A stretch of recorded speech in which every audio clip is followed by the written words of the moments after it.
Stéphane regarde son chien, un berger australien de 3 ans, aboyer frénétiquement sur le chat du voisin, perché sur le mur du jardin. Il a tout essayé, le non sec, la laisse, les friandises, rien n'y fait. Son chien semble programmé pour hurler dès qu'il voit une moustache. Et vous êtes peut-être dans la même situation. Ce comportement vous épuise, vous stresse et vous vous demandez si c'est une cause perdue. Mais bonne nouvelle, la science du comportement canin nous montre que ce comportement est modifiable, à condition de comprendre ce qui se passe dans la tête de votre chien. Aujourd'hui, vous allez découvrir pourquoi votre chien aboie sur les chats et surtout, 3 techniques concrètes validées par la recherche pour changer ce comportement durablement. Et non, il ne s'agit pas de le punir ou de le récompenser pour son silence. La croyance la plus répandue est que votre chien aboie par agressivité ou par haine des chats. On entend souvent « mon chien est jaloux ». Il veut les attaquer, il a un instinct de prédation trop fort. Mais ce n'est pas si simple. Les chiens n'aboient pas par méchanceté. L'aboiement est un comportement complexe aux multiples causes. La première est la frustration. Votre chien voit le chat, ne peut pas l'atteindre, et l'aboiement est une soupape de tension. La deuxième est l'excitation. Le mouvement du chat déclenche une réponse d'alerte liée à la poursuite. La troisième, souvent sous-estimée, est l'apprentissage. Si votre chien aboie et que le chat s'en va, il apprend que son aboiement est efficace. Votre chien ne fait que répéter ce qui a fonctionné. Derrière ce comportement se cache un mécanisme émotionnel puissant, l'inhibition réciproque. Ce principe, décrit par le psychologue Joseph Wolpe dans les années 1950, explique qu'un animal ne peut pas ressentir 2 émotions incompatibles en même temps. Si vous parvenez à générer un état émotionnel calme en présence du stimulus déclencheur, l'aboiement disparaît. Concrètement, pour un chien qui aboie sur les chats, il faut associer la vue du chat à quelque chose de positif et de relaxant, plutôt que frustrant ou excitant. Ce n'est pas un dressage, mais une modification émotionnelle. La chercheuse Rachel Casey, dans une étude sur les interactions entre chiens et autres animaux, a montré que la désensibilisation et le contre-conditionnement sont les méthodes les plus efficaces pour réduire les réactions indésirables. Prenons l'exemple de Sophie, une professeure de yoga de 34 ans vivant à Lyon, avec son chien, un Jack Russell nommé Oscar. Oscar aboyait sur chaque chat croisé en balade. Sophie avait peur de promener Oscar. Un jour, elle a fait appel à un comportementaliste. Lors de la première séance, le comportementaliste a demandé « Sophie, pouvez-vous vous arrêter et observer Oscar la prochaine fois qu'il voit un chat ?»« Ne faites rien, juste regardez !» Sophie a raconté. Oscar était en laisse. Dès qu'il a vu le chat, son corps s'est figé, ses oreilles sont parties en avant et il a émis un aboiement aigu, presque une plainte. Le comportementaliste a expliqué « Ce n'est pas de la colère, c'est de l'anticipation. Oscar veut interagir, mais il ne peut pas. » Sophie a été surprise. Mais il ne veut pas se battre? Non, il est frustré. Regardez la queue qui remue rapidement, le corps qui avance, c'est un signal d'approche sociale. Le spécialiste lui a alors montré comment travailler la distance. Quand vous voyez un chat, changez immédiatement de direction, sans parler. Faites un demi-tour et marchez dans l'autre sens. Ne punissez pas, ne dites rien, juste éloignez-vous. La semaine suivante, Sophie a appliqué cette méthode. Elle a remarqué qu'Oscar était moins réactif s'il avait de l'espace.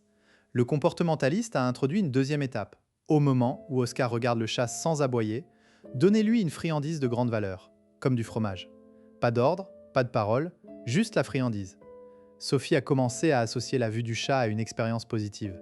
3 semaines plus tard, Oscar ne fixait plus les chats, mais tournait la tête vers Sophie en remuant la queue. Sophie a souri en racontant « Maintenant, quand on voit un chat, Oscar me regarde comme pour dire « Où est mon fromage ?» Le comportement n'avait pas disparu en une nuit, mais la tendance s'était inversée. Pour décoder votre propre chien, observez ces signes. Regard fixe et immobile, excitation ou frustration. Aboiement aigu et rapide, excitation. Aboiement grave et répété et stress. Queue haute et mouvement saccadé et s'alerte. Queue basse et corps bas et peur. Notez aussi le contexte. Le chien aboie-t-il sur le chat toujours au même endroit? Quand le chat s'éloigne, l'aboiement cesse-t-il?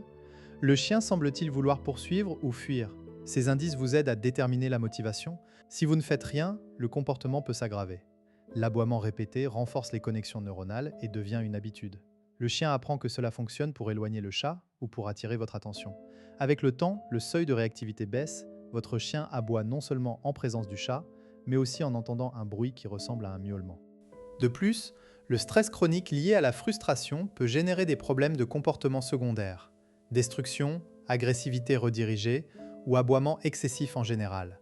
Votre relation avec votre chien se dégrade, vous devenez plus tendu en promenade et votre chien le ressent, ce qui ancre encore plus le comportement.